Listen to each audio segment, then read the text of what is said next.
Gente, o que nos adoece é o pensamento. É engraçado isso. Muitas doenças, elas entram na nossa vida por causa do pensamento. Pode observar, a pessoa está estressada demais. Está passando por um período de turbulência, passando por um período difícil, muitas coisas ruins, e ela começa a internalizar. É a mente, ela vai dormir, ela não consegue dormir, ela fica preocupada o tempo todo. Eu sou assim, quando eu passo período de estresse, de muita viagem, de muita preocupação, a minha imunidade vai lá embaixo. E o doutor Antônio, meu médico lá de Petrópolis, ele sempre fala: padre, a época em que a gente mais adoece é quando a gente está nesses períodos de muito estresse. Muita gente desenvolve cânceres nesses períodos da vida. Porque a imunidade está tão baixa, porque células cancerígenas nós produzimos toda hora. Que são as células desordenadas, né? É interessante como é que o câncer nasce. O câncer nasce de uma desordem celular.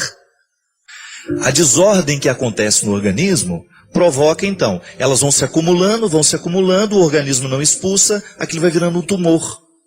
E elas vão se ramificando. Muito câncer nasce, estava dizendo, o tempo todo nós estamos produzindo essas células, que estão desorganizadas. É como se você colocasse um bagunceiro no meio do grupo, sabe?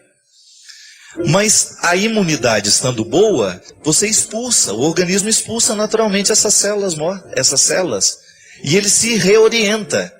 Agora, quando o organismo está muito cansado, quando ele está muito debilitado, quando a pessoa está passando por muito desgosto, a minha mãe usava esse termo, aquela pessoa está passando tanto trabalho na vida, trabalho todo mundo passa, mas quando o trem está ficando feio demais, né? Quando você está muito desorganizado, a sua possibilidade de adoecer é maior. Claro que você não vai ficar preocupado, ai meu Deus, será que eu estou criando um câncer dentro de mim? Não, você vai ficar preocupado com isso não. Você vai agora ficar atento, porque a doença começa aqui. Então esse trabalho que fizeram para você não vai ter nenhum poder sobre você se você não autorizar. Então se você ficar pensando, ai meu Deus, ela quer meu mal, ela fez isso, não. Agora, a partir do momento que a sua mente se ocupa dessas bobagens, é possível que aquilo até aconteça mesmo. Muita gente age na direção do inimigo, né? Escutou isso, leu aquilo, e o inimigo vai e a pessoa vai na direção do que o inimigo quer. Não pode. É igual a mosca na direção da luz, né? Ela morre torrada, porque ela vai na direção do que mata. E às vezes nós voamos na direção daquilo que nos mata.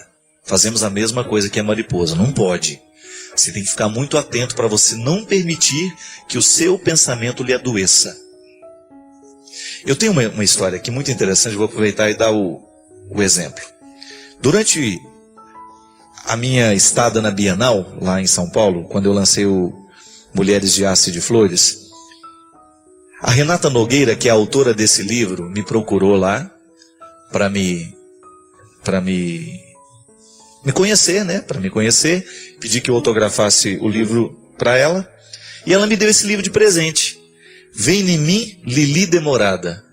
Lili Demorada é uma expressão muito usada nas cadeias femininas, que dizem que a expressão diz respeito à liberdade. Eu já li o livro da Renata, muito interessante os relatos que ela faz aqui.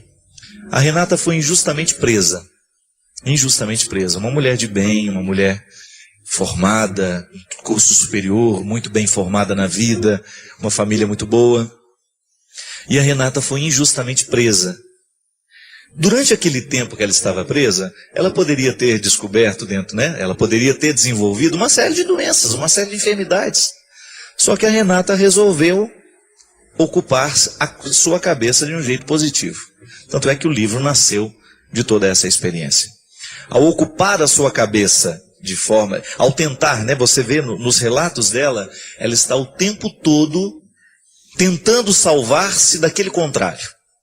Ela estava fazendo o esforço de não permitir que aquele momento delicado tornasse determinante sobre ela.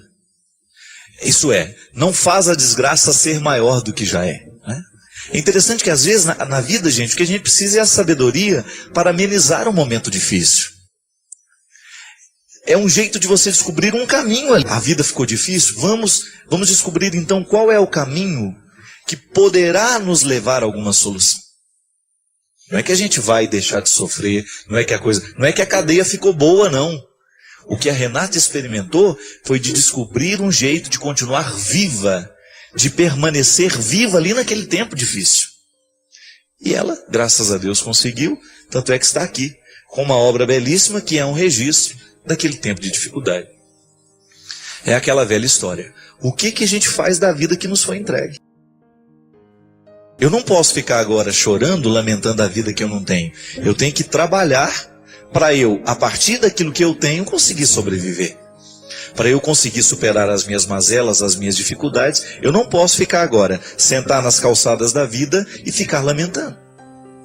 O que faz a diferença é isso. Então nada poderá ser verdadeiramente destruidor sobre nós, se a gente não autorizar então aquele poder de destruição.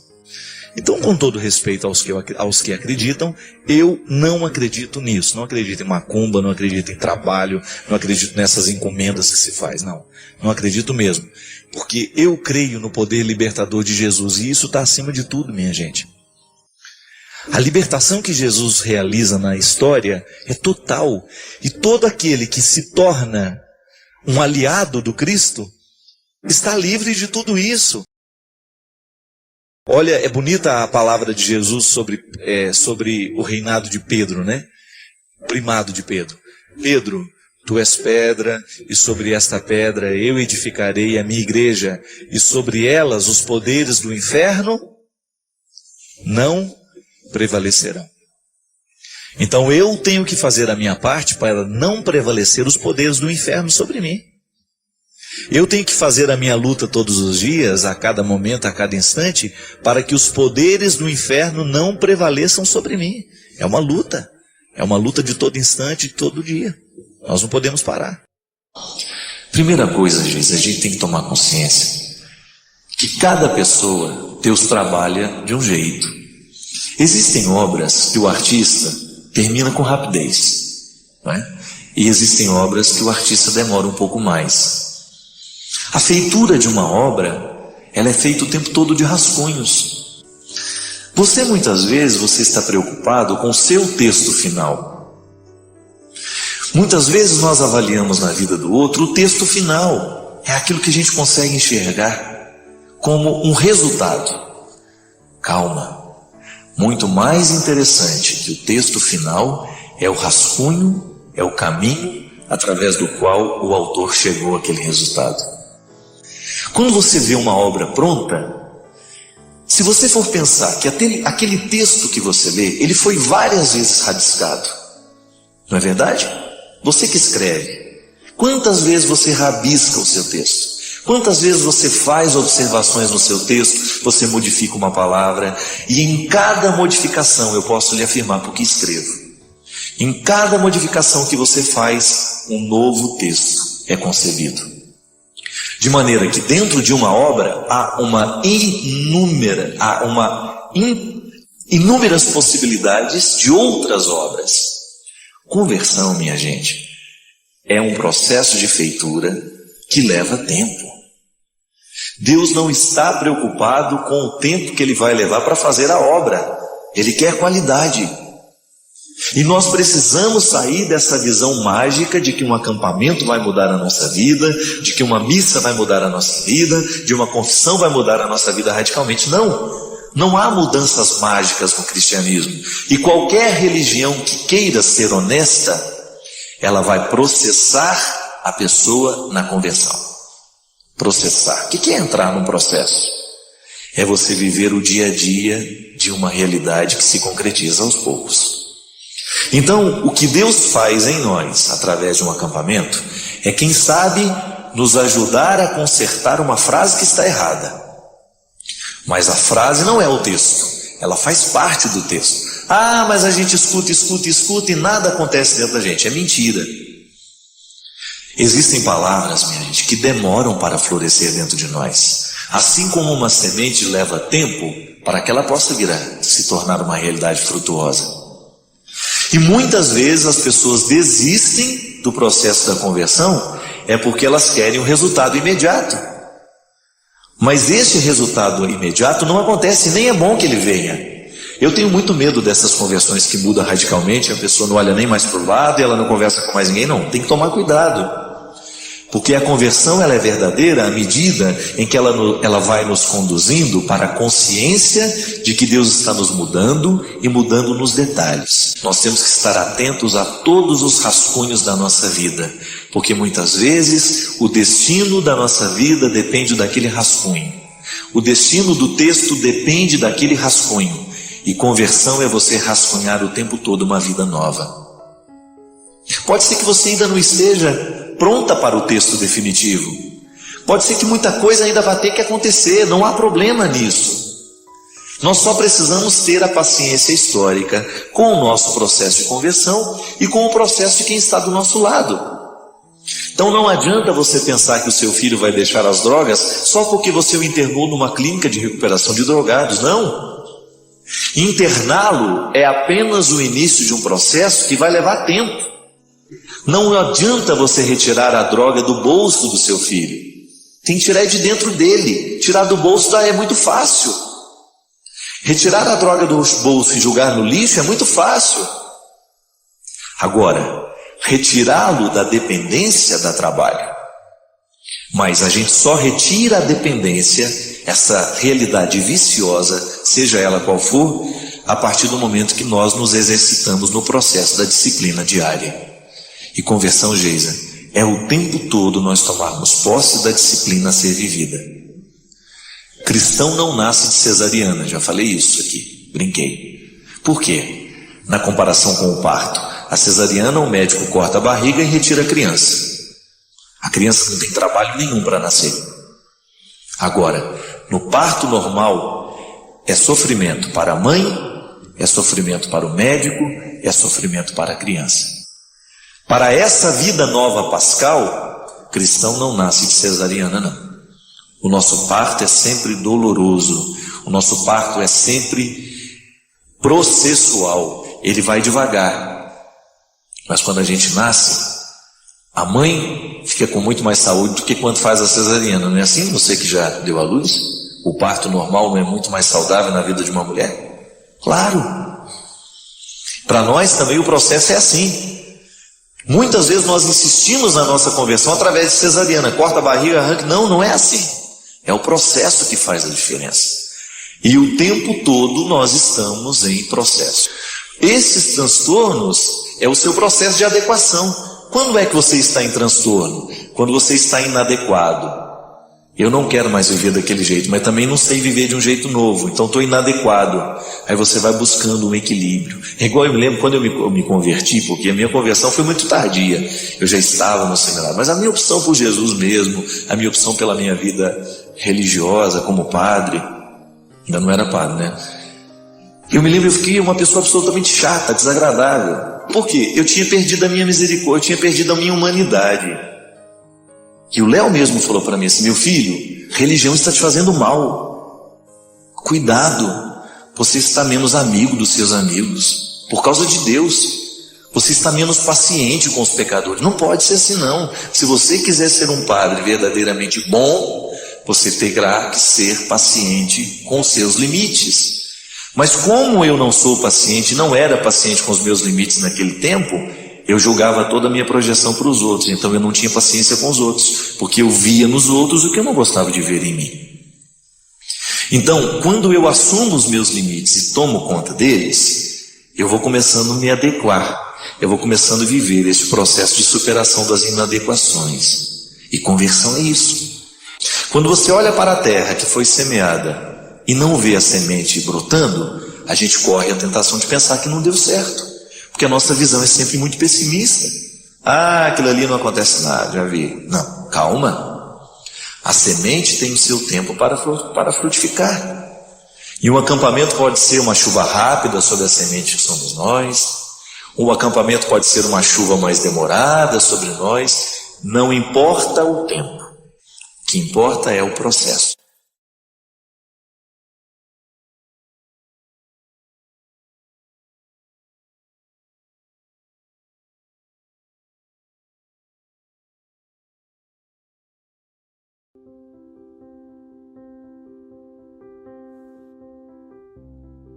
O que que a gente precisa para a gente ser feliz? Nós falamos o tempo todo sobre essa tal felicidade. Nós acompanhamos o tempo todo as pessoas na tentativa de serem felizes. As nossas redes sociais, né? Tanta gente publicando aquilo que faz feliz. E até mesmo mentindo em torno daquilo que nos faz felizes. O que nos torna felizes? O que nos torna realizados? E a partir dessas perguntas, nós começamos a desmentir. Porque nós mentimos para nós. Quantas vezes eu encontro pessoas, eu identifico isso em mim, uma estrutura mentirosa em torno da realização. Fingimos que estamos realizados. Fingimos que estamos sabendo o que deve ser feito. Ficamos muitas vezes na superfície das coisas, das situações, e nem temos coragem de tocar naquilo que de fato precisa ser tocado para que a nossa vida seja melhor. Nós temos tantas buscas. Às vezes você tenta ser feliz através do seu trabalho. Sim, trabalha porque você quer conquistar alguma coisa que lhe faça feliz. Namora. Tenta ser feliz através desse namoro, ou já se casou. Tenta ser feliz neste casamento. Essa vida é tão curta, né? Para que a gente desperdice a oportunidade de sermos homens e mulheres realizados, realizadas, felizes. Porque esse é o desejo de Deus para nós. Conversão é isso. É você identificar se na estrutura da sua vida hoje existe alguma coisa que esteja sendo um obstáculo à sua realização humana. Então, quando eu olho para a estrutura da minha vida, aquilo que hoje eu preciso renunciar, eu estou vendo uma realidade que é favorável ao meu crescimento. Eu preciso identificar o que hoje, na estrutura da minha vida, está representando um obstáculo à minha realização. Pode ser que você identifique uma amizade, por exemplo. Uma pseudo-amizade, uma falsa amizade. Um coleguismo que tem sido um obstáculo para o seu crescimento espiritual, afetivo, humano. Então nós precisamos o tempo todo ir articulando a realidade que nos envolve. Eu gosto de chamar isso de as nossas ambiências. E a partir dessas ambiências a gente ir buscando honestamente estar no lugar que a gente realmente deveria estar. Eu acho que todo ser humano, ainda que não esteja muito consciente disso, está sempre tentando ser feliz, até quando erra. Até quando nós erramos, nós estamos de alguma forma tentando ser felizes. Pode ser que você esteja sob a influência de uma pessoa que não lhe quer bem, que esteja lhe viciando naquilo que lhe destrói, ou que esteja lhe retirando de um contexto de fidelidade a si mesmo. Sim, nós podemos muitas vezes ficar viciados em pessoas que nos fazem mal. E de repente o inimigo vai minando as nossas coragens, as nossas disposições, e a gente vai se afastando do caminho que Deus quer para nós. Volto a dizer que é um caminho de realização, é um caminho de felicidade. Deus não quer o nosso sofrimento. A gente sofre porque nós somos humanos. Faz parte da nossa condição. Mas é muito mesquinho a gente ficar pensando que Deus ficou mandando aqueles sofrimentos para nós. Não. Ele não precisa mandar. Os sofrimentos estão no caminho de todo aquele que quer viver bem. Da mesma forma como Ele também não pode nos livrar desses sofrimentos, porque faz parte da vida. Faz parte da vida sofrer. O que Ele nos assegura é a sua presença. Então requer muita honestidade intelectual. Nós estamos falando aqui de colocar a inteligência para funcionar. O que hoje na estrutura da minha vida é um obstáculo à minha realização humana? Você já me escutou falar aqui sobre realização humana? Que é justamente essa adequação que nós fazemos de tudo aquilo que nós podemos e não podemos. Sim, porque um ser humano realizado é aquele que já tomou conhecimento de tudo que pode e de tudo que não pode. E a partir deste poder e não poder, cria-se um espaço de satisfação. É a satisfação de ser quem é, de fazer o que faz, de trabalhar no que trabalha, de estudar o que estuda, de conviver com quem convive. E nem sempre nós conseguimos, dentro desta realização, fazer somente aquilo que nos agrada. Eu, particularmente, gente, gosto de pensar que Deus é sempre favorável, que a minha experiência com o Senhor é sempre favorável a mim. Nunca, nunca, nunca eu pude entender que a minha experiência com Deus pudesse ser um obstáculo para a minha realização humana. Deus quer o meu melhor. E há muito tempo eu fui arrancando de mim, sabe, algumas compreensões equivocadas de que Deus queria o meu sofrimento, por exemplo. Deus não tem nenhum interesse que você se torne uma pessoa infeliz. A infelicidade não é um projeto de Deus para a nossa vida. É por isso que no projeto que Ele tem para cada um de nós, Ele nunca retira os obstáculos.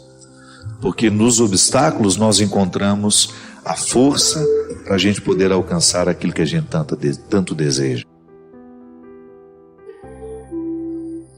Sim, precisamos vencer diariamente os obstáculos que nos privam de viver essa felicidade, essa realização humana. Mas o problema é quando nós não sabemos, quando nós não temos clareza do que de fato nos torna felizes. Eu gosto de compreender a felicidade com um pouco mais de profundidade. Pode ser que a palavra felicidade esteja muito esvaziada de significados. Pode ser que ela tenha se tornado muito vazia para os nossos dias. Crescemos muito quando somos desafiados. Muito mais do que quando somos bajulados. Quando nós aceitamos a provocação da própria vida. Sabe como que a vida nos provoca? Com o nosso mal-estar. Por isso que é tão perigoso tomar remédio para a tristeza. A não ser que tenha diagnosticado uma depressão química em você. E aí, minha gente, nunca é tarde para a gente poder mexer na estrutura da nossa vida, mudar os rumos. Da mesma forma como Jesus não teve medo de mudar a vida de quem passava por ele. Porque Jesus sabia de tudo isso com muito mais profundidade do que nós sabemos hoje. Quanta gente fica curada quando desiste de um emprego, por exemplo. Quando abre mão daquele emprego para ir ganhar menos, mas trabalhar em algo que se gosta. Quanta gente termina o seu conflito quando termina um relacionamento. Ah, mas sofre, mas pelo menos está sofrendo para curar. Sim, mas geralmente quando as tristezas chegam e a gente entorpece com um comprimido, a gente perdeu a feliz oportunidade de descobrir o que nos incomodava. E aí a gente não muda o que incomoda. Você só vai jogando comprimidos sobre a sua tristeza. E por isso não resolve. Apenas vai passando de um dia para o outro, jogando o conflito para frente, quando na verdade o que resolveria e que retiraria a necessidade do comprimido é um enfrentamento. Uma mudança das peças do tabuleiro. Quantas pessoas resolvem suas tristezas, suas angústias, quando são capazes de colocar as pessoas nos lugares certos? Quando você blinda o seu coração, para que ele não seja alvo do desamor do outro. Quantas pessoas melhoram, se curam, quando são capazes de trancar uma matrícula na faculdade e dizer: não é isso que eu quero para mim.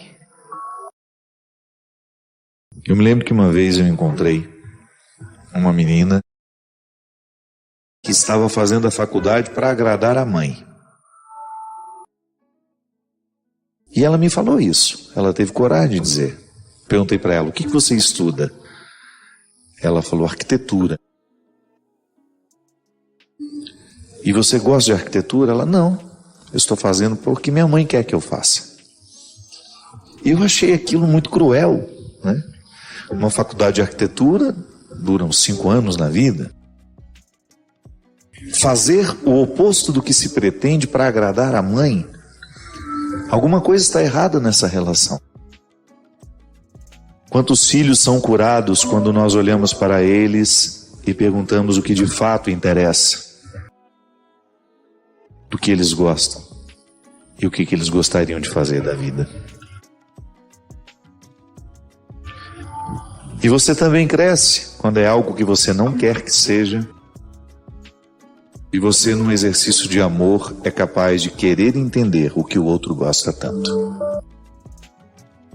A estabilidade pode representar uma coisa boa na cabeça dos nossos pais, que querem nos ver estabilizados. É natural que você queira seu filho estabilizado. Mas essa estabilidade, se custar a alegria dele, vale a pena? Se chegar a essa estabilidade, vai precisar matar todos os sonhos que tem dentro de si, é justo? Da mesma forma como eu vi muitas pessoas cursarem direito porque o pai era advogado e seguiram a tradição mesmo que aquilo não realizasse. Quantas pessoas eu encontrei estudando direito, não porque queriam ser advogados, mas porque queriam prestar um serviço público, um concurso para um serviço público. E aí você perguntava: mas você se identifica com o serviço público? Não, é só para ter uma estabilidade. Isso pode parecer bacana aos olhos de alguns. Mas isso é um verdadeiro absurdo aos olhos daqueles que de fato querem viver a sua verdade pessoal. Basta deixar que a verdade venha à tona. Às vezes você, na ânsia de fazer seu filho obedecer, você dita uma regra que não passa pelo ouvir com ele. Vai fazer assim, pronto, e acabou. Ouça o coração do seu filho. Ouse conhecer quais são as aptidões dele. Será que só porque nós desejamos, com todas as forças do nosso coração, do nosso entendimento, controlar a vida dos que nós amamos, porque achamos que controlar é amar? Será que é justo, em nome desse controle, nós condenarmos os nossos filhos a uma estabilidade que não realiza, que não faz feliz? Falsas respostas não nos realizam. Pode realizar seu pai, sua mãe, mas você acha justo comprometer a sua vida para agradar alguém? Isso não é evangélico.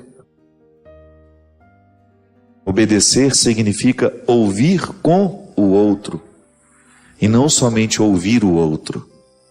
É ouvir com ele. E pode ser que aquela parte que precisa obedecer, no momento em que escuta com aquele que está propondo o que deve ser obedecido, chegue à conclusão de que o esclarecimento, a lucidez, esteja na parte mais frágil. Seremos autoridades mais qualificadas se nós desenvolvemos ou aguçamos a nossa sensibilidade para ouvir com o outro o que precisa ser escutado.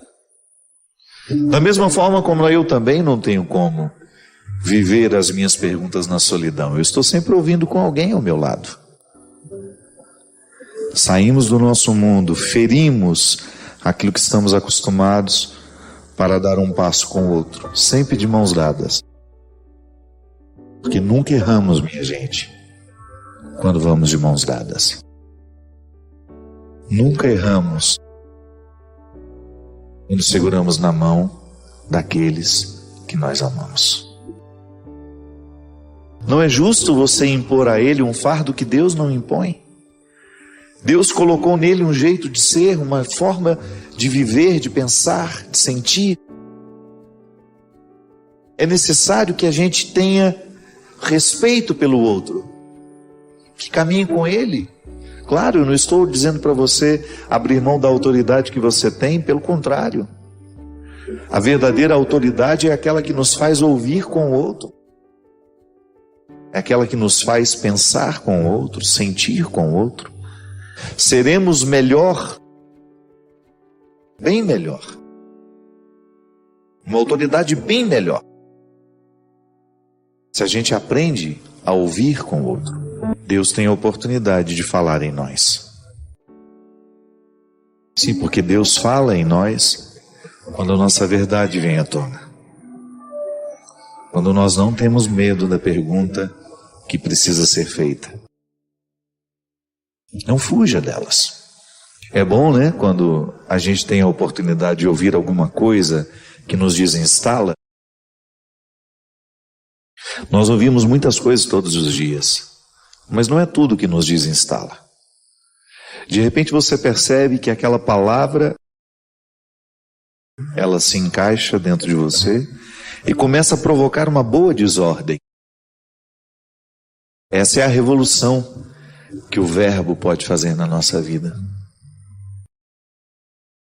Sim, porque a mesmice da vida é justamente a gente ficar no mesmo cômodo o tempo todo. Pode ser que a gente se acostume a alguns cômodos da nossa vida e a gente passe uma vida inteira ali, acreditando que a nossa casa consiste naqueles cômodos. Na vida emocional é assim, na vida intelectual.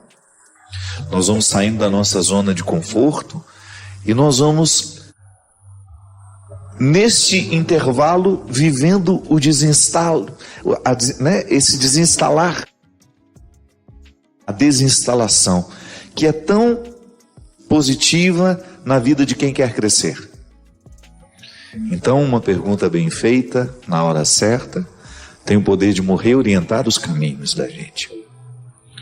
Retira-nos da mesmice.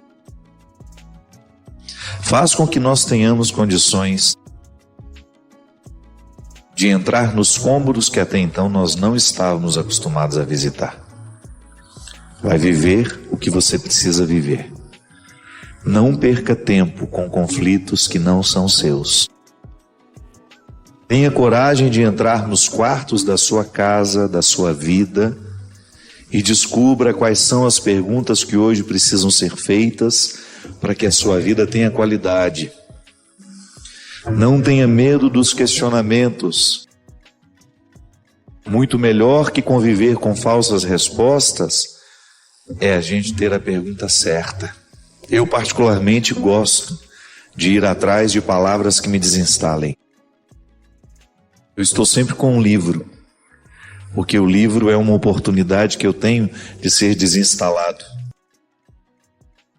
Gosto sempre de ouvir uma boa música, porque a palavra que chega pelo meu ouvido através de uma voz cantada tem um poder de me desinstalar. Os especialistas dizem que toda vez que nós aprendemos uma coisa nova, é como se o nosso cérebro fosse ferido positivamente. E o conhecimento, ele se estabelece à medida em que nós vamos ferindo, que nós vamos criando novas sinapses, né? Nós vamos criando dentro do nosso cérebro uma estrutura que vai nos levando a ir adiante, naquela reflexão, naquele conhecimento. Eu me recordo que, como professor, o grande desafio era desinstalar aqueles que já achavam que já sabiam.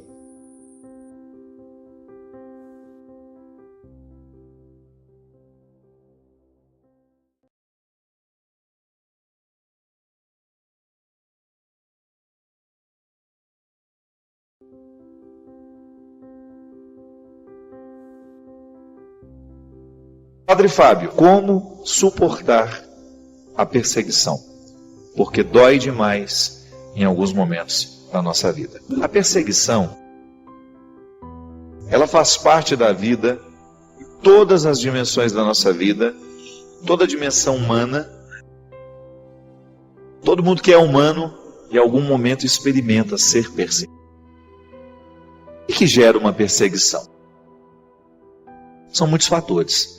Às vezes a pessoa tem inveja de nós, às vezes a gente... Vamos falar a partir de nós. Por que muitas vezes eu persigo alguém? Persigo quando há algo naquilo que me incomoda, há algo naquele comportamento que me deixa desestabilizado. Eu vou fazer de tudo. Ou então quando o outro está alcançando alguma coisa que eu quero, mas não sei alcançar, não consigo alcançar. Aliás, a inveja, ela nasce justamente disso, né? Quando você olha para o lugar que o outro ocupa e você fica desejando aquele lugar. E aí, muitas vezes, eu assumo uma postura mesquinha de persegui-lo, de falar mal, de fazer isso. Minha filha, em se tratando de vida cristã, o grande desafio da vida cristã é nos tornar parecidos com Jesus. Esse é o projeto. Eu quero olhar para o Cristo e quero ter dele personalidade, eu quero ter dele a palavra, eu quero ter dele a atitude, o jeito de ser. E isso, quando vira uma atitude concreta, é claro que você vai incomodar. Porque nem sempre as pessoas querem a verdade. Nem sempre as pessoas estão dispostas à aplicação da justiça. Por quê? Porque elas querem ser desonestas nas pequenas coisas. Então é natural que quando o cristão consiga viver esse desafio de ser justo, de ser correto, é natural que vão se levantar muitas pessoas para tentar derrubá-lo. Isso acontece muito até mesmo no ambiente de trabalho, né?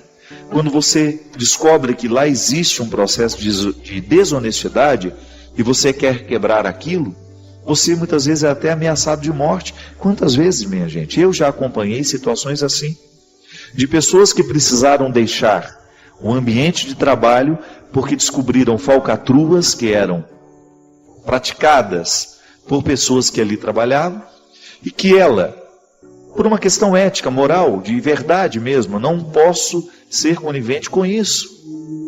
Eu não posso ficar calado diante dessa injustiça sendo cometida.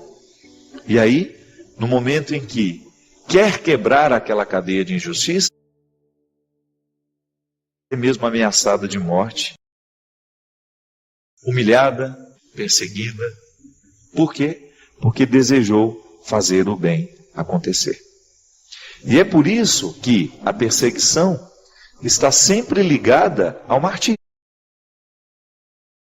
Sabe que os primeiros cristãos foram muitos, acho que boa parte, poderíamos dizer, foi martirizada. Boa parte dos primeiros cristãos viveu o terrível martírio de serem mortos por causa da fé, porque acreditavam em Jesus e porque colocavam em prática os seus ensinamentos. Claro, Jesus incomodou. Jesus foi morto justamente porque desafiou as estruturas religiosas, políticas e sociais do seu tempo. Então, o seguidor de Jesus é aquele que vai continuar desafiando. Agora, se continua desafiando, é natural que venha sofrer a mesma perseguição que o mestre.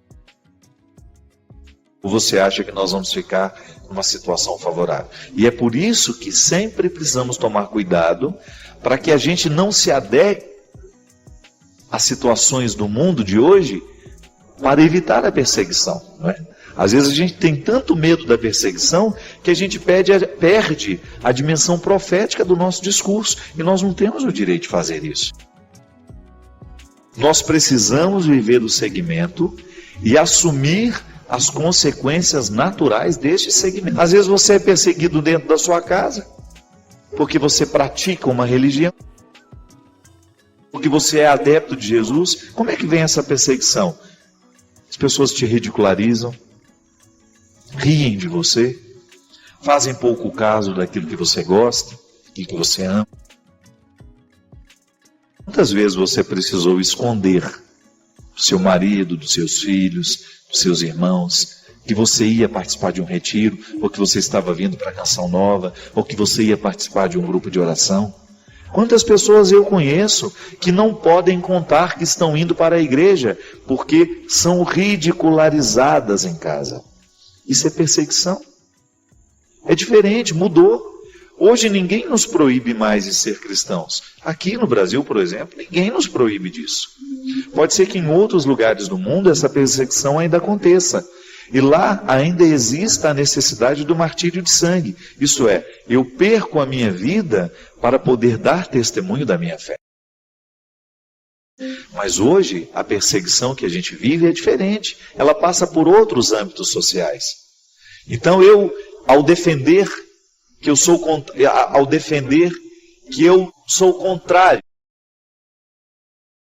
ao manifestar-me contrário ao aborto, por exemplo, eu sofro perseguições, a igreja sofre perseguições. Como é que nós vamos nos posicionar? Nós vamos mudar de opinião só para não ter a perseguição? De jeito nenhum. Podemos até ter posicionamentos absolutamente contrários a tudo e a todos. Nós temos o direito de ter posicionamentos contrários, sim, porque quem nos rege é o ensinamento de Jesus. Não são as filosofias hedonistas, laxistas, que estão muitas vezes prevalecendo dentro do contexto da sociedade, que tenta uniformizar as pessoas, para que todos pensem da mesma forma, para que essa filosofia hedionda de querer que as pessoas sejam modernas, contemporâneas, arejadas, e identificar que ser contemporâneo e arejado é viver sendo radicalmente contra valores humanos. Ser contra a família, por exemplo. Por mais que o mundo evolua, um filho sempre tem necessidade de ter pai e mãe dentro de casa. Por mais que nós sejamos contemporâneos, modernos e arejados, nós continuamos tendo necessidade de família. Nós não podemos, como igreja, nos calar diante de tudo aquilo que afronta essa família. É postura saudável.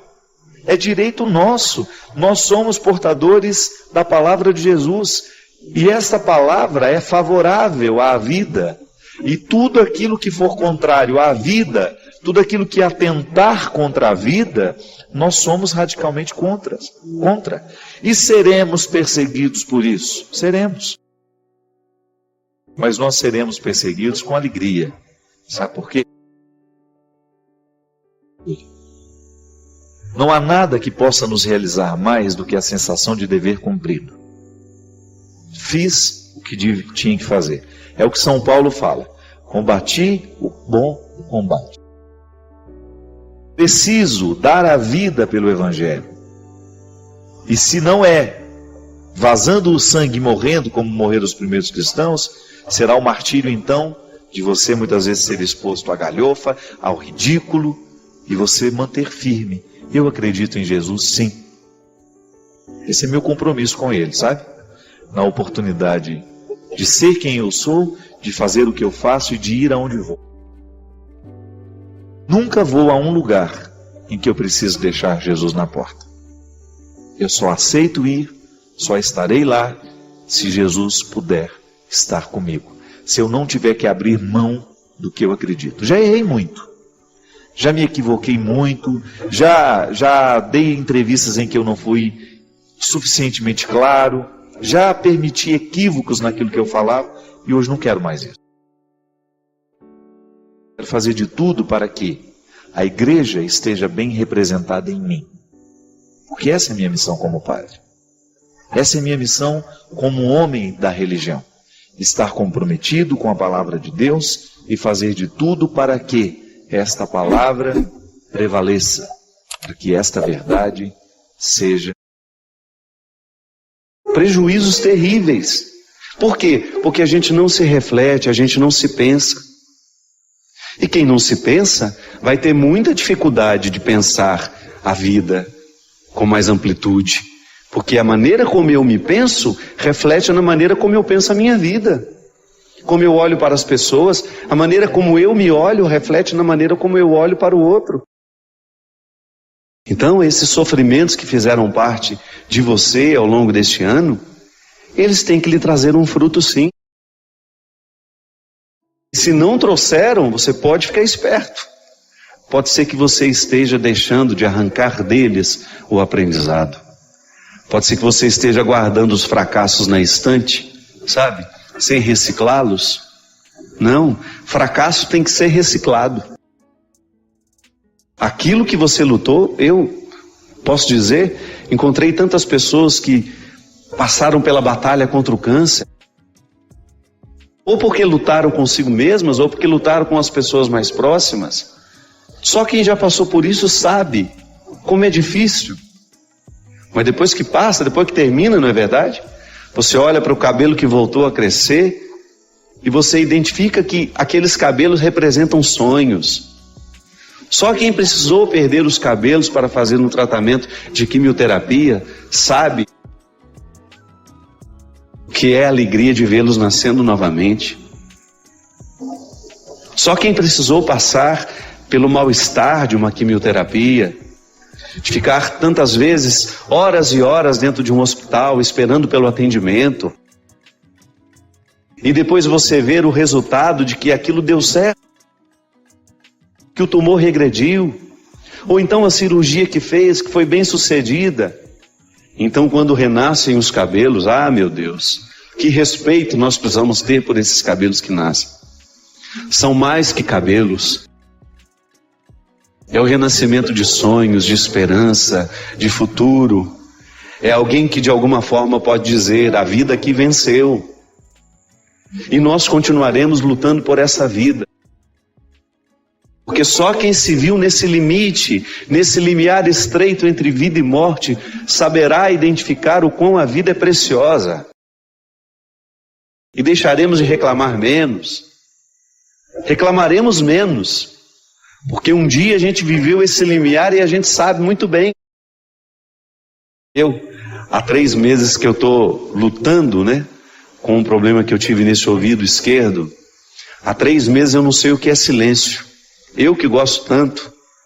Então às vezes eu acho que eu vou ficar louco com um barulho que não termina dentro do meu ouvido. Eu tive uma pequena perda de audição, provocada não sei porquê, sei lá. São tantos os motivos que podem provocar aquilo que eles chamam de surdez súbita. E a surdez súbita? Quando você de repente acorda com um barulho no seu ouvido, você vai e faz uma audiometria, que é um exame que mede a audição. Aí eu descobri que eu perdi 3 frequências graves. Nem fazem falta. Poderia viver perfeitamente sem elas. Até o doutor Daniel, que tem me acompanhado, me disse, padre, é um diagnóstico muito bom.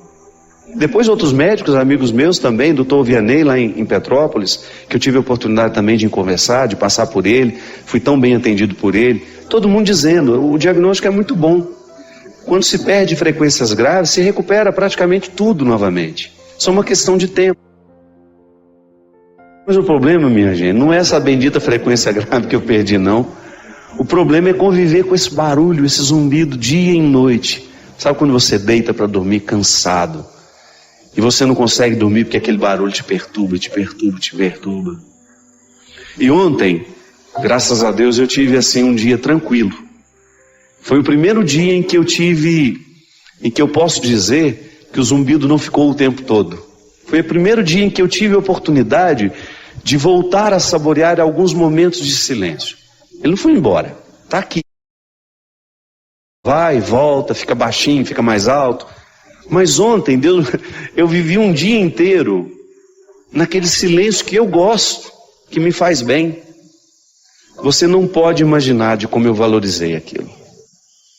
Você não pode imaginar de como para mim foi gratificante ter a oportunidade de valorizar uma situação que às vezes passa despercebido, porque eu me acostumei com ela.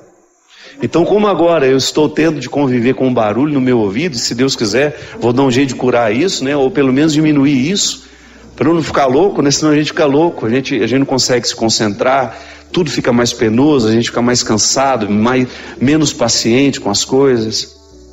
Então, sabe, quando você experimenta aquilo que antes você tinha e não sabia valorizar. Se Deus me der a graça de ser curado disso, você pode ter certeza que eu nunca mais vou interpretar o silêncio da mesma forma. Porque passar 3 meses com esse barulho o tempo todo no seu ouvido não é brincadeira. Então, quando eu tiver a oportunidade, como eu tive ontem, temporária, mas tive, de voltar a experimentar o silêncio, eu quero saborear aquilo com todas as forças da minha alma. E para isso serve o sofrimento. Por isso que eu estou lhe dizendo, o que lhe aborreceu ao longo desse ano? O que foi penoso para você? Eu dei meu testemunho, falei o testemunho da Ângela, a minha história é tão pequenininha, perto de tantos sofrimentos que a gente teve. A gente teve a Célia, nossa amiga aqui, que trabalha conosco. Enfrentou o ano passado, um pouco esse ano também, né, Célia? Ainda na continuidade do tratamento, né? 2010, 2011, continua em tratamento. A Célia sabe, nós vimos quando os cabelos da Célia caíram e depois vimos a alegria quando nasceram. Está aqui trabalhando, feliz da vida, levando a mãe dela por onde vai, com amor, com carinho. Mostra a Célia para nós, essa menina tão especial, tão cheia de Deus, que foi um testemunho para nós aqui, para quem esteve ao lado dela. Então, para a gente poder ter o direito de cantar essa música, hoje eu livre sou,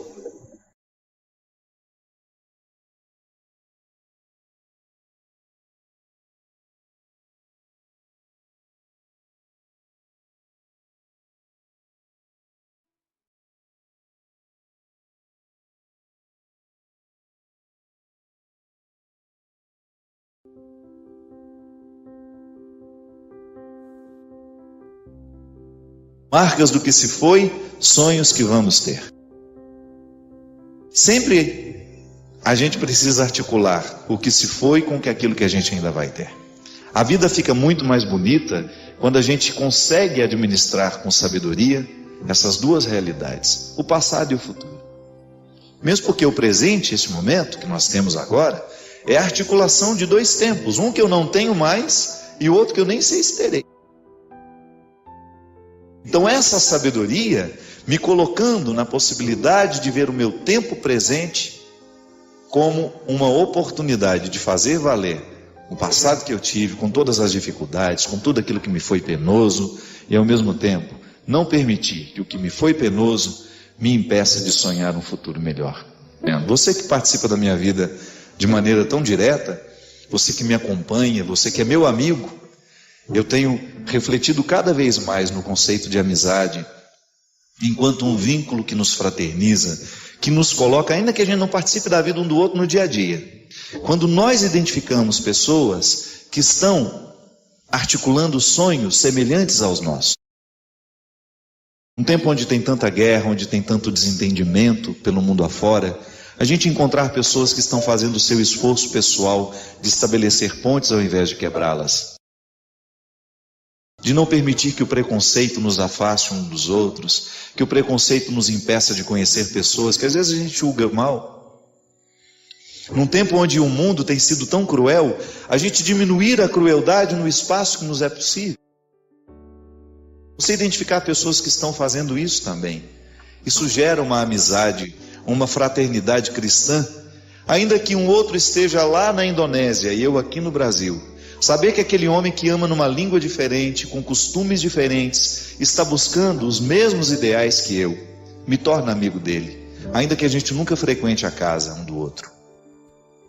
Olhar nas marcas daquilo que a gente viveu ao longo deste ano, o aprendizado para aquilo que a gente pode viver a partir de agora.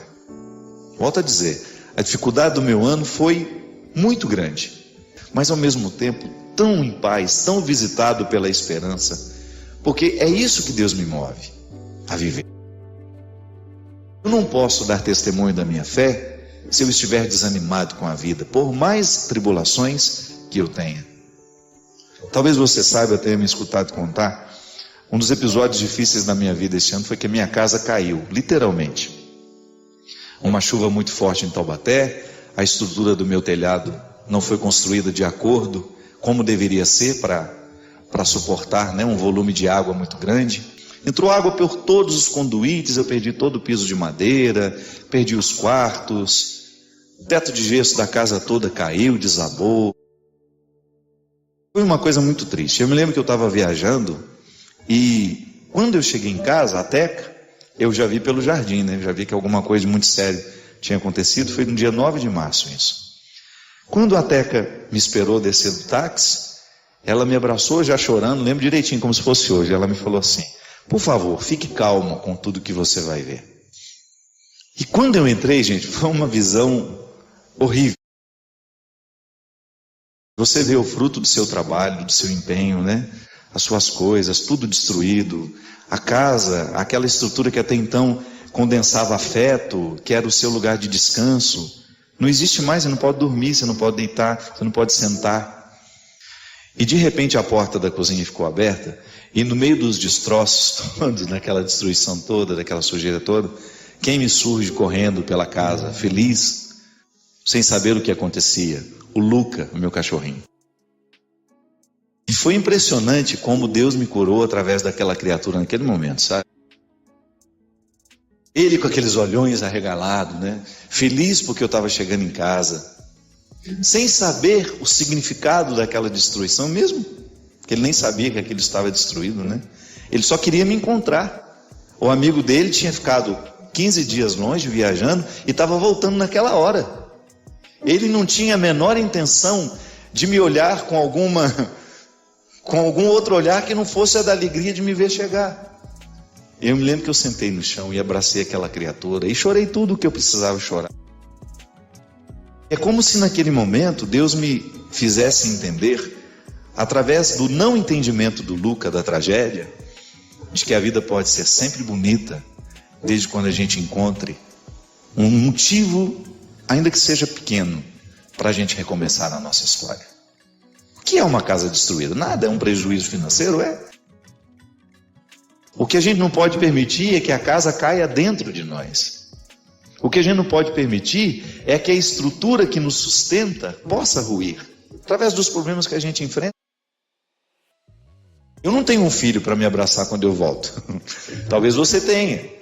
Talvez você tenha pessoas que possam significar todos os seus desastres, todas as suas tragédias, no momento em que você chega em casa e que te abraça. Naquele momento, o abraço da Teca foi um sustento para mim. Mas o que Deus falou em mim, através daquela criança, que não entende nada de tragédia, identificar naquele momento a voz de Deus falando em mim, da mesma maneira como falou a Francisco de Assis, através da natureza, através dos bichos, né? Me comprometeu ainda mais com tudo aquilo que eu precisava deixar cair dentro de mim junto com aquela casa. Que às vezes não é só uma parede que cai, não é só um teto que desaba. São estruturas humanas dentro de nós que precisam ruir. O nosso apego, quem sabe? O nosso apego ao que é material. E de repente, quando eu olhei para tudo aquilo que materialmente a gente pode reconstruir, e eu vi o meu amigo que não poderia ter sido reconstruído se ele tivesse sido morto. Da mesma maneira como nós olhamos para um pai, para uma mãe, para um filho, e você perceber que aquilo não é material, que pode ser reconstruído, que se a doença nos leva, se a morte nos abate, não tem como recomeçar aquela pessoa de novo. Uma parede você reconstrói, um teto você arruma, um portão que caiu você levanta, um jardim que ficou destruído você reconstrói. Agora uma pessoa não. Um ser humano será sempre a maior preciosidade que nós podemos ter na história, na nossa história pessoal. O amor que a gente ama, o perdão que a gente concede, tudo aquilo que a gente vive no dia a dia da nossa casa, com os nossos pais, com os nossos irmãos, com os nossos amigos. Naquele momento, o abraço do Luca, né, aquele olhar sorridente para mim, me dizia só isso. Que bom que você voltou. Ponto final. Que bom que você está aqui. Ponto final. E aí, depois que a gente encontra alguém que nos diz que bom que você está aqui, com o rabinho que balança, ou com uma voz que é possível ser dita, que bom que você veio, que bom que você chegou, que bom que você faz parte da minha vida, então nós estamos no caminho certo, minha gente.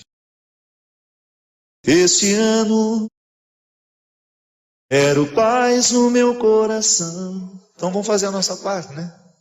Quero a paz, então eu vou construir nas pequenas coisas. Eu vou construir nos meus relacionamentos. Eu vou fechar as portas que eu preciso fechar para tudo aquilo que é nocivo para mim.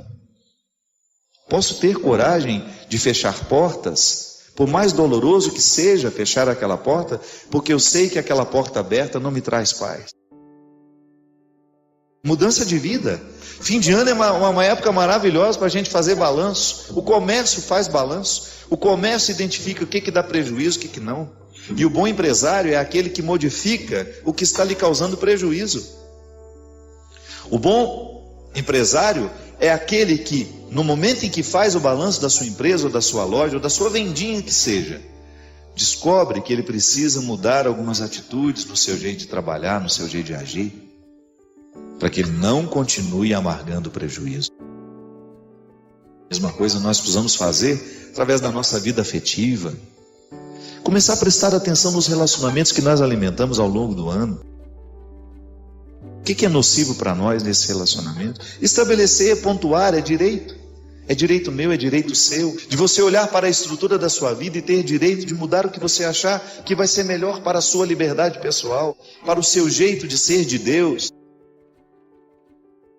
Criar essa paz, você ser o construtor da sua paz. Você estabelecer dentro da sua casa a quebra dessas barreiras que tanto nos afastam. Eu gosto de dizer sempre isso. É muito fácil a gente construir faixas de Gaza dentro de casa. É muito fácil a gente apartar nosso irmão da nossa vida. Eu falo isso para você através daquilo que eu experimento no meu dia a dia. Como é difícil a gente articular os afetos de maneira saudável, de maneira equilibrada. Ser amado demais faz mal, ser amado de menos faz mal. A paz é o momento em que nós estabelecemos um vínculo que realmente nos dá condições de ser quem a gente é. Quero paz no meu coração. Quem quiser ter um amigo que me dê a mão. Esse é o significado da comunidade cristã. Nós podemos ser amigos, sim. Amigos da palavra que nos une, amigo do evangelho que nos congrega, amigos do sacramento que nos alimenta, amigo dos encontros, também, amigo da intimidade. O que nós não podemos abrir mão é de estabelecer essa fraternidade universal. Nós precisamos ser amigos da humanidade. Nós precisamos alimentar uns pelos outros esse sentimento de respeito que me faz olhar para o outro com o respeito que ele merece. De não me sentir no direito de invadir o que eu não posso, ou de tratá-lo com desrespeito, de impor-lhe fardos que não são dele. Essa amizade é tão bonita, minha gente. Quando nós descobrimos que cada um, no lugar em que vive, com as pessoas com quem convive, está travando o mesmo ideal, lutando pelo mesmo ideal. Nós queremos ser pessoas melhores. Dia 15 de dezembro eu fui ordenado padre. E eu acompanhei, mesmo sem responder, porque é impossível, eu acompanhei as manifestações de pessoas do Brasil inteiro, dizendo: ô padre, parabéns pelo seu dia. E eu fiquei pensando no significado de tanta gente querer me parabenizar naquele dia, e eu fiquei percebendo essa teia delicada que nos une, né? Eu sou um padre que participa da vida dessas pessoas, eu sou um padre que sou amigo dessas pessoas sem saber que sou. Que essa amizade, essa fraternidade, ela é alimentada de maneira espiritual, não é nem presencial, não. Sabe, eu saber que alguém está querendo o meu bem neste momento, ainda que não participe da minha vida, ainda que não bata na porta da minha casa, ainda que não esteja comigo no meu dia a dia. Essa fraternidade é possível quando nós identificamos que nós queremos o bem do outro, que eu queira somente o bem do outro. Marcas do que se foi, sonhos que vamos ter. Como todo dia nasce, novo em cada amanhecer. Oh, oh, marcas do que se foi, sonhos que vamos ter. Como todo dia nasce, novo em cada amanhecer. A conversão é isso. É quando você olha para tudo aquilo que está marcado em você, pelos acontecimentos, e você permite que a graça de Deus atue sobre aquele território que está machucado, sobre aquele território que foi ferido. Volto a dizer, o ano foi difícil para todos nós. Eu tive as minhas dificuldades, você teve as suas. Eu tenho as minhas feridas, você tem as suas. E agora, só que nós não queremos virar este ano permitindo que essas feridas continuem nos determinando. Nós só queremos que elas nos ensinem, que elas nos levem a tomar novos posicionamentos. É bom isso. É bom você perceber que Deus agiu na sua vida através daquilo que foi ruim, que Deus modificou suas perspectivas. Isso é conversão, minha gente. É quando nós damos a Deus de realizar em nós aquilo que sozinho nós não sabemos fazer, ou não temos coragem. Conversão é você dar a Deus o direito de realizar aquilo que você não consegue nem tem coragem de realizar sozinho. Tantas coisas no meu jeito de ser, eu não posso modificar sozinho. Posso fazer o meu esforço diário, mas eu preciso dessa ação de Deus. Conversão é cura, é modificação de rumo, é reorientar o rumo. Da mesma maneira como o dia nasce e me dá a oportunidade de ver todo o seu ciclo de novo. Amanhã nós teremos uma manhã, teremos uma tarde, teremos uma noite. Esse ciclo eu sei de cor, mas tudo o que acontecerá ao longo desse ciclo para mim será uma surpresa. Aonde vou, quem eu encontrarei, o que escreverei, o que falarei. E tudo isso pode estar a serviço da nossa conversa. Você olhar para o ciclo desta vida, que nunca termina. Sempre teremos noites, sempre teremos manhãs, madrugadas, tardes, oportunidades, horas à nossa disposição. E agora? O que fazer com a hora que eu tenho? O que fazer com o dia que eu tenho? O que fazer com o novo ano que está diante dos meus olhos? O que no meu coração eu quero que neste ano seja mais nobre? O que no meu coração eu quero que neste ano seja mais elevado? Olho para as marcas que ficaram, olho para esses sonhos que eu tenho, concilio passado e futuro de maneira sábia, a fazer com que essa conciliação esteja me dando um presente de qualidade. Que apesar da vida ser difícil, nós nunca temos de parar. A gente morre muito quando a gente para de sonhar. A gente morre demais quando a gente idealiza e não sonha. Quando eu acordo sabendo, da mesma maneira como o dia será uma surpresa, eu não sei o que ser. Por mais que eu tenha uma rotina programada, calculada, quem disse que Deus não pode me ensinar? Quem disse que alguma coisa de miudinha pode acontecer e me provocar uma alegria? Não sei. Quem disse que isso não pode acontecer? Então olhar para a vida que a gente tem, para este ano que a gente tem, é como se a gente desse a Deus o direito. Olha, Senhor, eu quero ser surpreendido por um novo. Eu quero permitir que as minhas destruições, que tudo aquilo que ruiu em mim este ano, seja de profundo ensinamento, que me encha de sabedoria, que me conceda a graça de identificar tudo o que em mim pode ser ainda mais bonito. Que esse é o nosso desejo. Retornar cada vez mais o nosso jeito de ser bonito, belo, justo, verdadeiro. A realidade é muito atraente quando ela condensa essas três realidades. Ela é bela, ela é justa, ela é verdadeira. Quando nós nos dispomos a viver o cristianismo, outra coisa a gente não quer, senão permitir que a beleza de Deus esteja refletida em nós. Seja refletidas nas nossas atitudes. Como é que um cristão reconhece o outro? Na maneira como se acolhem. Eu posso dizer bonito que eu vivo o evangelho, que eu sou ministro disso, ministro daquilo, eu sou padre, eu sou profeta, mas se eu trato mal uma pessoa que se aproxima, eu dou um contra-testemunho para ela. Eu gero nela uma descrença do meu cristianismo. E o pior, eu fico descrente de mim mesmo.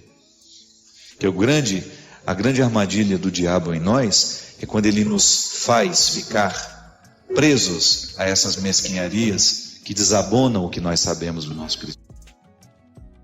E não é o julgamento do outro que me derruba, é o que eu me faço quando deito a cabeça no meu travesseiro e eu sei que eu não agi de maneira cristã. É assim, minha gente. Cada vez mais permitindo que essa luz chegue na nossa consciência. Transforme radicalmente o nosso jeito como olhamos para nós, o jeito como olhamos para o outro. Essa luz que inunda o nosso quarto, retirando tudo aquilo que é penumbra que nos faz tropeçar no meio do escuro. Quando o quarto está escuro demais, é um perigo andar nele. A gente tropeça, a gente pode se machucar.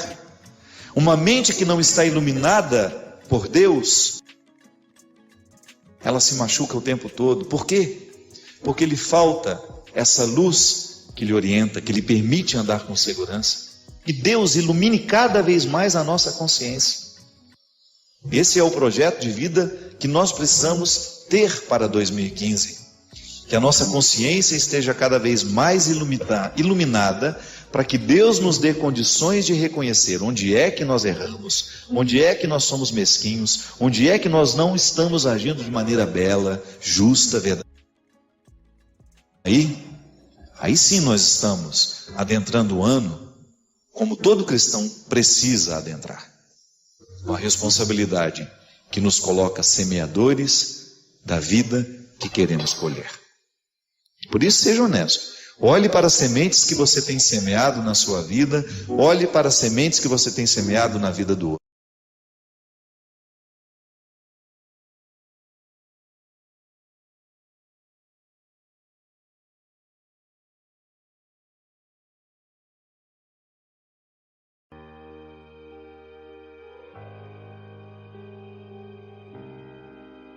Porque às vezes a gente fica olhando para o Evangelho de maneira muito apaixonada, muito romântica, e a gente não percebe a crueza que é a proposta do Evangelho.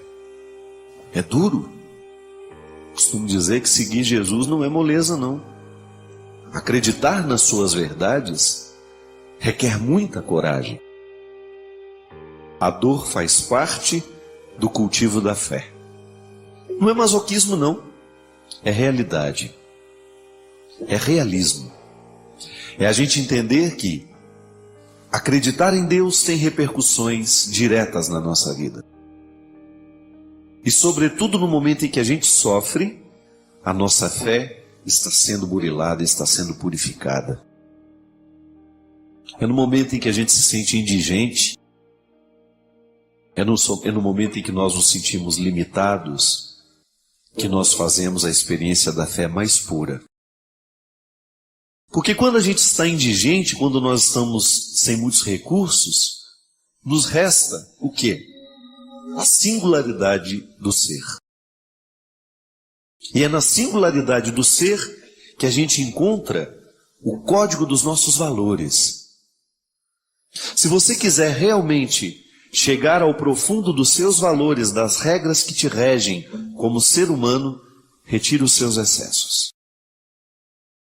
Muitas vezes os nossos excessos nos impedem de conhecer a nossa verdade fundamental. Eu mesmo já cheguei à conclusão, observando a minha vida, observando as pessoas que me são próximas, como é fácil a gente se perder de nós mesmos por causa dos nossos excessos. E é engraçado porque a dor, ela faz esse processo natural de nos fazer chegar ao simples. Pode até num primeiro momento a gente relutar, a gente não querer, mas se a gente vive o processo natural da dor, ela nos encaminha para um território onde tem que prevalecer a simplicidade. Talvez você já tenha me escutado contar essa história, mas certa vez eu assisti a um filme em que a personagem principal era uma grande professora de filosofia, uma mulher, uma intelectual, ateia, que buscava respostas para tudo, aprendeu a ser gente desde muito criança, a partir dessa certeza de que é preciso ter o tempo todo argumentos, convicções, e fez da sua experiência existencial os seus livros, a sua atividade acadêmica. E não é nenhum problema isso, desde que você faça o equilíbrio o tempo todo com a simplicidade e com a sabedoria, né? O bom intelectual é aquele que consegue ter o tempo, fazer da sua vida uma experiência racional, equilibrada, inteligente, mas ao mesmo tempo aberto para a sabedoria, para a simplicidade, para as artes, para o equilíbrio emocional, para o equilíbrio espiritual. E aquela mulher era manca, porque ela só tinha inteligência. Ela só sabia ser ela mesma a partir dos livros e dos argumentos. Uma professora brilhante na universidade, palestrante que viajava pelo mundo afora, falando sobre filosofia, de repente é acometida por um câncer. E o filme constrói aquela experiência de mostrar o desenvolvimento da doença na vida daquela mulher. Toda a dificuldade que ela tinha de lidar com o limite do próprio corpo. Ela tinha muita dificuldade de entender o sofrimento que passava e até mesmo de admiti-lo.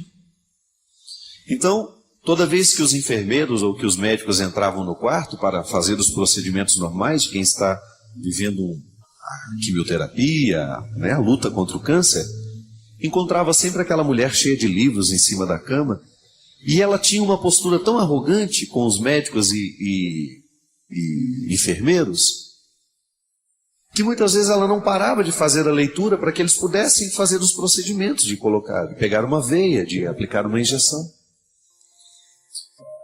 E quando ela já estava muito debilitada, há uma cena muito forte no filme, em que o enfermeiro entra e tenta fazer uma coleta de sangue dela, e ela com aquele livro dela na mão, mostrando-se, ainda arrogante naquele contexto, sem admitir aquele sofrimento como uma possibilidade de crescimento. E aí foi ficando difícil, o procedimento não dava certo, e ela começou a chorar, fechou o livro, jogou o livro no chão e disse para ela mesma: chega de complicações, agora é hora de simplicidade. O que o sofrimento faz com a gente se a gente permite? A gente perde os excessos. A gente se livra de tudo aquilo que é, muitas vezes, o nosso refúgio, é muitas vezes a nossa fuga, não é verdade? Para a gente poder colocar a atenção naquilo que verdadeiramente vale a pena, naquela hora, naquele instante. Aí a gente olha para a nossa indigência de uma forma nova, mais madura, quem sabe. O que falta muitas vezes para a gente poder resolver os nossos problemas é a simplicidade em enxergá-los. Retirar os excessos.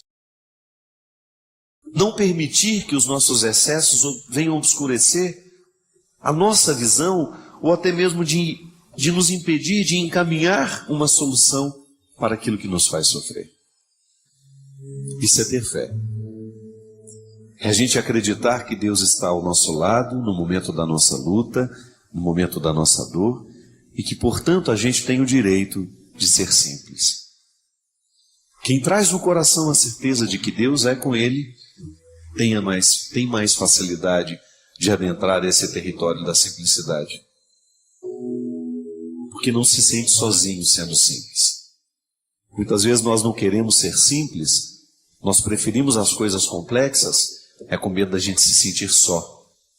É aquela doce ilusão de que as nossas paredes nos acompanham, que os nossos livros nos acompanham, que as nossas realidades podem vir dar suporte a essa orfandade que todo mundo um dia experimenta no momento da dor, no momento do sofrimento. Eu desejo que você, nas suas lutas, você tenha sempre o direito e a possibilidade de retirar os seus excessos, para você ter diante dos seus olhos a sua verdade fundamental, sem exageros, só você. E a partir disso, você reencontrar o caminho da vida. Obrigado pelo seu carinho, pela sua atenção. Que Deus abençoe muito você. Que Deus derrame sobre o seu coração, sobre a sua casa, sobre a sua vida, a disposição que caracterizou o coração de Nossa Senhora. para que, exemplo dela, a gente também possa ser um cristão de verdade, levando sempre Jesus no colo para apresentá-lo àqueles que ainda não o conhecem.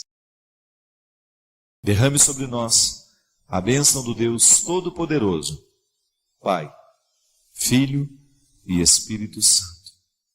Nós fazemos a experiência da fé nos mínimos detalhes. Eu gosto de dizer até que a fé antes de ser uma experiência sobrenatural, é uma experiência natural, humana, de nós confiarmos uns nos outros, né?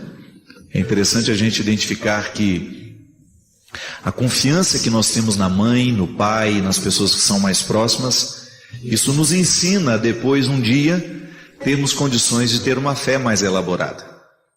Mas antes da fé em Deus, a fé nas pessoas.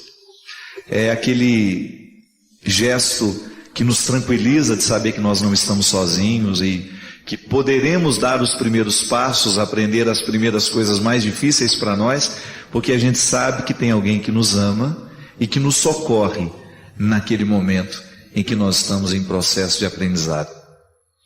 É interessante porque a fé, ela nos contextualiza no tempo a partir de esperanças.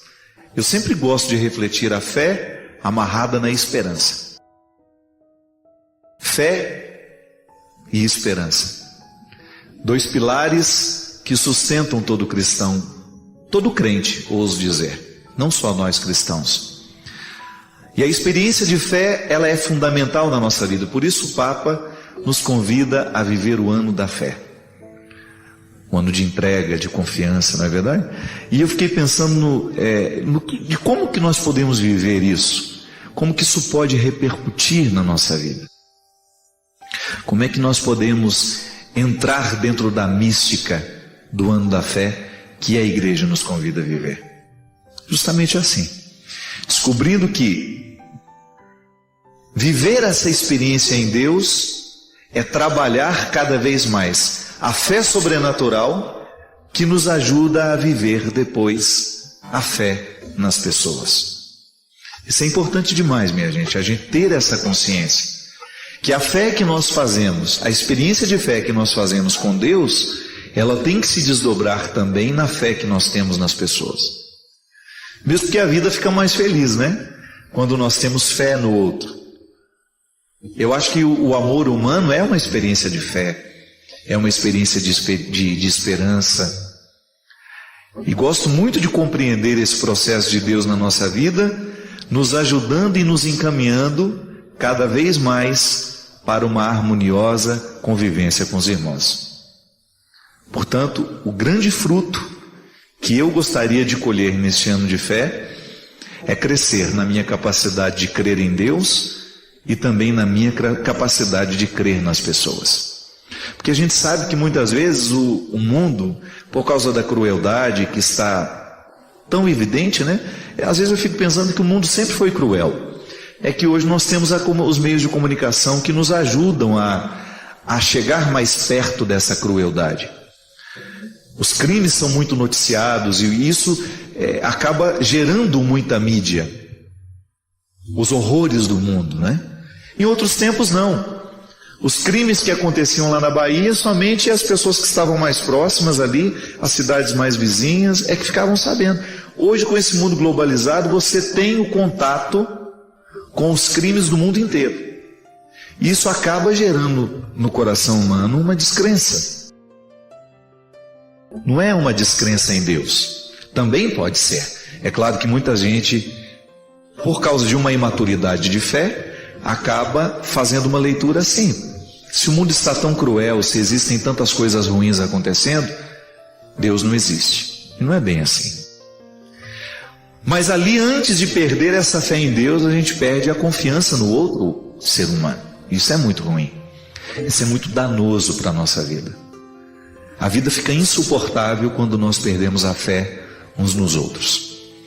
Por isso que no ano da fé, o Papa nos convida a reavivar dentro de nós, como dizia São Paulo, os carismas, né? De maneira especial, reavivar a fé. E no momento em que reavivamos a nossa fé em Deus, queremos reavivar também a nossa capacidade de crer nos outros. É interessante, minha gente, porque quando nós reavivamos a nossa capacidade de crer no outro, a gente se afasta um pouco dessa nossa facilidade de fazer julgamentos, né? É tão ruim quando você percebe que às vezes eu identifico muito isso em mim. Às vezes eu nem sei quem é o outro, mas tenho um pré-julgamento que fiz por causa de uma visão de superfície. Às vezes nem tive a oportunidade de conviver com aquela pessoa e já faço dela uma imagem tão negativa, já fico com a minha verdade pessoal a respeito dela. Isso é tão cruel, né? Isso é falta de experiência de fé, porque eu gosto de partir do princípio que o outro é bom, ainda que eu venha me decepcionar depois. Mas isso para mim é cristianismo, é um fator de conversão que eu pedi a Deus desde pequeno. Eu quero acreditar nas pessoas. Se depois eu me decepciono com elas, é outro caso, mas a minha parte eu quero viver. Eu acho que nós temos duas formas de viver o cristianismo. Uma primeira que é relativizando os compromissos que Ele nos dá, e a gente viver um cristianismo de aparência. A gente vive até confortável. Você acha que está fazendo tudo certo, que você tem o direito de duvidar, que você tem o direito de julgar. E existe uma outra forma de viver o cristianismo, que é mais despojado, que é você viver essa liberdade interior, de deixar que o mundo seja o mundo, que as pessoas sejam as pessoas. E a partir disso você confiar que aquilo que está acontecendo é o que pode ser. E que por trás de tudo isso existe, no fundo, uma pessoa querendo acertar, querendo se dar bem, querendo acontecer do jeito certo. E essa confiança, neste primeiro momento, é fundamental para que a gente se sinta coerente, né? O outro se aproxima de mim, claro, tem as leis da simpatia, da antipatia, mas eu vencer isso, para poder ter a oportunidade de chegar perto do outro e conhecê-lo de verdade. Vocês me ouviram falar e testemunhar aqui no último programa das grandes alegrias que eu vivi na Terra Santa. E eu posso dizer para vocês que um dos motivos que Deus me fez chegar até Israel com aquele grupo que estava comigo era quebrar alguns preconceitos que eu tinha em relação a algumas pessoas que estavam ali. Interessante isso, né? Às vezes a gente viaja tanto, a gente anda tantos quilômetros, a gente atravessa o mundo para ver de perto alguém que sempre tentou chegar perto e você não permitiu que aquela pessoa se manifestasse como ela era mesmo, porque eu acabava colocando nela as roupas do meu preconceito. E foi para mim uma experiência de muito crescimento. Eu tive momentos ali, e as pessoas que viveram isso comigo sabem, porque eu fiz questão de dizer isso a elas, que eu senti o meu coração muito livre em relação algumas pessoas que daquele grupo para mim eram pesadas e não sei porquê. Talvez eu interpretasse errado o motivo delas quererem estar perto de mim. Não sei, às vezes a gente é tão injusto sem saber que está sendo, né? Às vezes muito bem fundamentado nos meus princípios. E de repente Deus me fez ver, de maneira muito generosa e carinhosa, o motivo daquelas pessoas quererem a proximidade. E eu voltei para casa desmoronado em relação a algumas pessoas, e isso me fez muito bem. Isso me evangelizou, né? Eu que prego tanto que o cotidiano precisa nos evangelizar, naquele momento fui evangelizado pelo cotidiano mesmo, entre um almoço e outro, entre uma espera de um deslocamento, entre uma mala que a gente carrega, entre um ônibus e outro. Naqueles momentos, uma conversa que você tem, a revelação acontece, e Deus aproveita daquele momento para quebrar as nossas estruturas tão preconceituosas.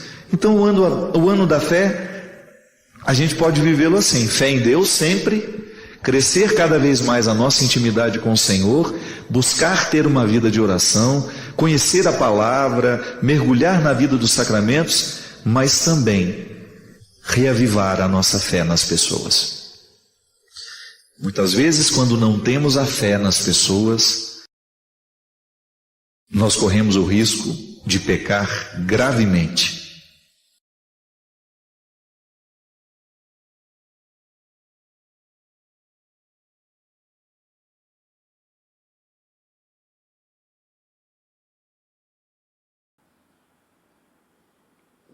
Se você chegou até aqui, é porque isso falou com você em algum nível. Comenta de onde você está ouvindo. Inscreva-se no canal, dá uma olhadinha nos links da descrição para ter mais reflexões. Porque, meu amigo, minha amiga, poucos fazem esse caminho até o fim. Valeu? Um grande abraço e até o próximo vídeo. Tchau, tchau.